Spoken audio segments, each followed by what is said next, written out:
Someone called me from a number I didn't recognize. Who could it be? I wondered aloud as I picked up the phone and said, "Hello." The voice on the other end responded, "It's me, Kevin, your son.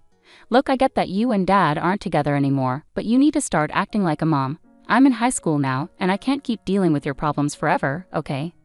Confused, I asked, "What do you mean? Why are you calling me?" Kevin's tone turned sharp. "I'm telling you, you need to pay my child support and school fees, and do it soon. It's because of what you did, cheating and all, and now you're trying to get money from Dad. You're out of your mind." His words made me angry. "Kevin, who is this? I never had any children." "What? Are you kidding me? Are you in denial?" He shot back. "Stop playing games." Kevin must think I'm joking, but I'm serious. Like I said before, Kevin isn't my biological son. About 14 years ago, I was married to my ex-husband for about 3 years. During that time, our relationship didn't change much, and I thought we got along pretty well. We often went out together on our days off. My ex-husband had a busy job that required him to travel for work about half of the month.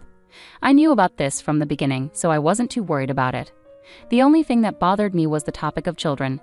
Before we got married, I really wanted to have kids soon. We both had our own plans and priorities though. Even though I thought having kids was the right thing for us, I didn't want to push him if he wasn't ready. So I was patient and didn't rush him into anything. After 3 years of marriage, my ex-husband hadn't mentioned having children, which started to bother me. Finally, I brought it up one day. "What do you think about starting a family now? 3 years have passed, and waiting longer could make it harder for us to have kids." "Yeah, but work is really hectic right now." "When will it not be hectic?" "Seriously? You've been saying that forever, and we're still in the same place." "I understand work is busy, but if you keep using that excuse, it makes me wonder if there's more going on than just work." "What do you mean by that?" "I haven't done anything wrong," I said, feeling confused. The conversation felt strange. I didn't suspect my ex-husband of cheating, but I was concerned that things might start to seem suspicious. However, his reaction made me think otherwise. He's keeping something from me, I thought to myself. With that in mind, I decided to investigate. As I looked into his words, actions, and his behavior when I questioned him, I discovered the truth about what he was really doing on his business trips. It wasn't just cheating, it was much worse. My husband was living a double life. Half the month he was with me, and the other half he was with another family. The most shocking discovery was that this other family included a child. That child turned out to be Kevin. Did you just call me? Kevin was only about 2 years old then, too young to fully grasp what was happening. It was a situation with mixed feelings, fortunate and unfortunate at the same time. Knowing someone would get hurt, I decided to talk to the other woman later. She seemed to have heard about me from my ex-husband, nodding slightly when she saw me. From our first meeting, she didn't come off as particularly friendly. Amidst the tension, we quickly got to the point. I brought up everything that troubled me, whether it was acceptable for my ex-husband to lead a double life, and whose child Kevin really was. Without any hint of regret, she calmly answered, "Carly," confidently stating she was Kevin's mother. It seemed my ex-husband had kept this a secret from me, but she had no qualms about it. I couldn't help but feel overwhelmed by the situation. Finally, I asked her what her plans were moving forward. "I'm not planning to change anything in my life now. I'm fine with how things are," she replied. "Besides, I don't think he's interested in having more children." "Why do you say that?" When I told him I was pregnant with Kevin, he didn't seem happy. He said it would have been better if the timing had been different. So my pregnancy was more of an accident. Otherwise, I don't think he would have wanted a child. But he told me he loved kids. "Doesn't that mean he wanted a child with you?" She smiled faintly and said, "Isn't that strange? If that were true, why did I, who wasn't keen on having a child, end up giving birth, while you, who wanted a child, didn't even conceive? Can he truly say he loves children?" "Well, I'm sure he said he loved kids, but maybe it was just something he said to impress you. Perhaps he used it as an excuse to get close to you." I wanted to argue, but I couldn't find the words. It felt like she had hit upon something true, and it made me question whether my ex-husband had been sincere about wanting children despite his actions saying otherwise. In the end, I started to believe the other woman was right. I felt powerless, like the best I could do was seek compensation. She seemed calm about it, which only made me feel worse. A few days later, I filled out divorce papers and handed them to my husband, telling him I would also be seeking compensation. He probably heard about it from the other woman. My husband accepted everything without questioning me. What was the point of it all? Why did this man even marry me? There was only one thing I couldn't stop wondering about. On the day I packed up and left, I asked my ex-husband, "Why did you marry me? I just don't understand." "I'm not sure either. I often wonder why we got married in the first place. If we didn't even know, maybe we shouldn't have." "Yeah, maybe, If we hadn't, you wouldn't have to deal with a divorce now. But hey, you married me because you liked me, right? We both made a mistake. Let's move on to a better life now. Thank you for everything. Same to you. I'll pray that I don't choose someone like you in my next life, I said, and then we got divorced.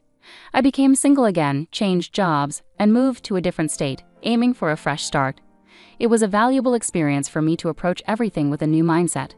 My ex-husband occasionally contacted me for paperwork, but we never discussed our current lives. Maybe he wasn't interested. He had his own life, and I had mine. About 10 years passed without us keeping in touch. Then unexpectedly, I received a call from Kevin. I was curious about the reason, but it turned out he was asking for child support and school fees. Kevin is the child born from my ex-husband's affair. Naturally, I have no legal obligation to pay, but he wouldn't accept that. Don't you feel ashamed as a mother? If that's the case, then don't have any children, he kept repeating. It was frustrating to hear the same thing over and over. I didn't want to escalate things, so I waited for him to calm down. Finally, after a few minutes, I managed to speak up. Can I say something? There are a few things I need to clarify. How did you get my number? It's obvious. I got it from Dad.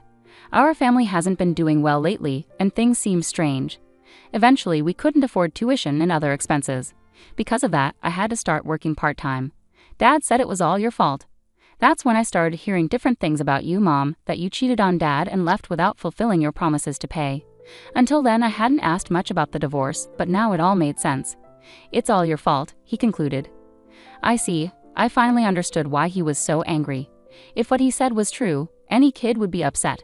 But my ex-husband had lied to Kevin, and unbelievably, he had turned Kevin against me. Hearing this made me furious. It's a hassle for my ex-husband to reappear in my life now that we're divorced. However, it's also heartbreaking to see Kevin being misled like this. From my point of view, he's a stranger, but I couldn't just ignore the situation and walk away, saying it's not my problem. After remarrying and having children with my current husband, I felt a responsibility as a parent to do the right thing. Kevin, now 16, seemed old enough to hear the truth. Kevin, everything I'm about to tell you is the truth.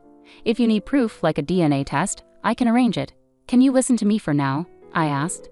Yeah, Kevin replied hesitantly. As I revealed each detail, he grew increasingly agitated. If what you're saying is true, why did Dad have me call you earlier? Kevin asked, confused. Kevin, you mentioned you're working part-time. What are you doing with the money? I inquired. Saving it for me. Our family's been struggling financially lately, and I wanted to help out with debts. High school isn't mandatory anymore, so I don't need much, he explained earnestly. You're such a responsible kid.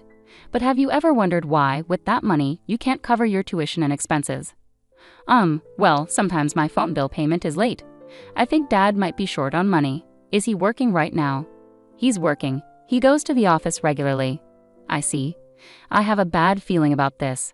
Could it be that my ex-husband is using Kevin's money? With that suspicion in mind, I decided to look into my ex-husband's activities once more. Kevin, can you give me about 3 weeks? Haha, sure, that's fine. And please don't tell Dad about what we talked about on the phone, okay? Okay, I won't. So I decided to investigate my ex-husband further. I hired a private investigator and waited anxiously for the results. Some might say I'm going too far, but everything I do is for Kevin's sake. I wouldn't go to such lengths for anyone else. Even if people think I'm crazy, I don't care. Would I abandon a child who looks like he's on the verge of collapsing right in front of me? Absolutely not. I refuse to become that kind of person. Above all, I felt a deep anger towards my ex-husband for deceiving Kevin. Filled with this anger, I waited for the private investigator's report for 3 weeks. When the results finally arrived, I was shocked and furious. It turned out my ex-husband wasn't currently employed full-time. He was working as a temporary worker and had recently been laid off. Instead of actively seeking new opportunities, he was spending his time idly drinking or playing cards. Kevin believed his dad was working because he often dressed in a suit, but the truth was he was unemployed and not actively searching for a job. What angered me most about my ex-husband was how quickly he acted remorseful in front of Kevin. Seeing his dad like that, Kevin felt sorry and willingly handed over all his part-time job earnings. Little did Kevin know, his money was being squandered on gambling and drinking by his father. This situation couldn't be ignored. First and foremost, I needed to take action to help Kevin. With that in mind, I called my ex-mother-in-law, relieved that I hadn't deleted her number from my phone book. Hello. Oh, Ava. It's been a while. How have you been? Long time no see. What's on your mind? Is everything all right? I explained the current situation to my mother-in-law. During my marriage, she and her sister-in-law had been at odds with me. After the divorce, we hadn't kept in touch. However, it seemed she had heard about my divorce and understood that I had moved on with my life, so she wasn't upset at all. I see. I'm sorry I didn't mention it earlier. I thought it would be better coming from him, but he was cheating, wasn't he? My mother-in-law's voice took on a somber tone. As I shared all the details, she let out an angry exclamation over the phone. I understand now. It all makes sense. I wasn't informed about the birth because he had a child with someone else. He brought Kevin to see me, but I was told not to contact you because you needed space after giving birth. Some people go through mental instability or even illness during that time, so I respected your privacy. When I found out about the divorce, I felt sorry, but I didn't know how to reach out to you. Is that right? Now Kevin visits occasionally, and it brings me joy. Regardless of how he came into this world, he's not to blame. I want to support him and be there for him in the future. You've always been understanding. I'm actually relieved to hear you say that. I called because I wanted to ask you something about Kevin. Could you and your husband help raise Kevin together? Of course. Kevin worked so hard to earn money from his part-time job, only for it to be wasted on gambling. I think it's crucial to have a serious talk with him about that. I trust you to handle it, but I believe Kevin is sacrificing his future to support his father. Please let him live freely with you and his grandfather. My mother-in-law assured me that she would take care of Kevin, and thus his immediate situation was resolved. Now it was time to confront my ex-husband. I decided to contact him and arrange a meeting. I was furious at him for deceiving me. When I arrived at the cafe at the agreed-upon time and saw my ex-husband, he looked noticeably worn out. It's unusual for you to reach out to me, and wow, you look older. Anyway, what about Kevin? So you already know. Let's get straight to the point. Why did you have Kevin call me? What were you trying to achieve? I was desperate.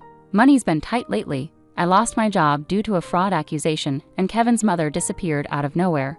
It feels like everything's slipping away from me, but my mom and Kevin still think I'm employed. It's easy to fool them as long as I act remorseful. Kevin is your son, right?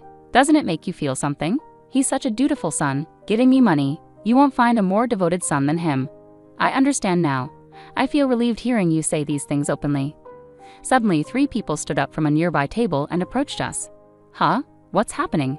You're truly despicable. We overheard everything just now. Even after all this time, your character hasn't changed. It's over for you. It was my mother-in-law, my aunt-in-law, and then Kevin. To convince everyone, they needed to see his true nature with their own eyes. My ex-husband started to visibly flounder, unable to find the right words. As everyone chastised him, he kept glancing at me, seemingly seeking help.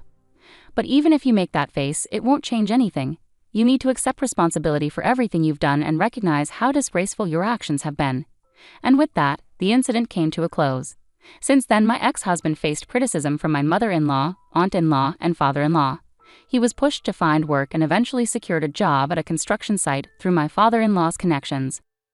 My father-in-law insisted it was to straighten him out. Moreover, he arranged for child support to be deducted directly from his wages. This ensured that Kevin's tuition and other school expenses were covered.